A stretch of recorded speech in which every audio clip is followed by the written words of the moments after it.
తన భార్యను మంచిగా చూసుకుంటూ తన భార్య సుఖంగా ఉన్నప్పుడు తిని మధ్యలోకి వచ్చి ఏం చేశాడు? తనకి భార్యలు ఉన్నారు, దావీదుకి భార్యలు లేరు కాకుండా కాదు, భార్యలు ఉన్నారు, అయినప్పటికీ కూడా తను కావాలి అనే మనస్తత్వంతో ఈ పని చేశాడు. ఈ కథ అంతా వినంగానే గుండె పగిలిపోయింది దావీదుకి ఒక్కసారిగా.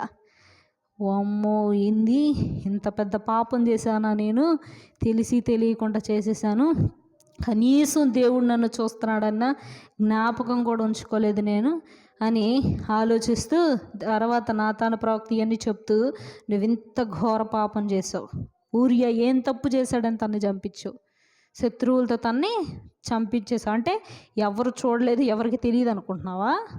అంటే దేవుడు చూడలేదనా నీ ఉద్దేశం? ప్రతీదీ చూశాడు దేవుడు. అయితే నీ యొక్క భార్యకి, అంటే ఊరియా భార్యని వివాహం చేసుకున్నావుగా, ఆమె ఇప్పుడు గర్భవతిగా ఉంది.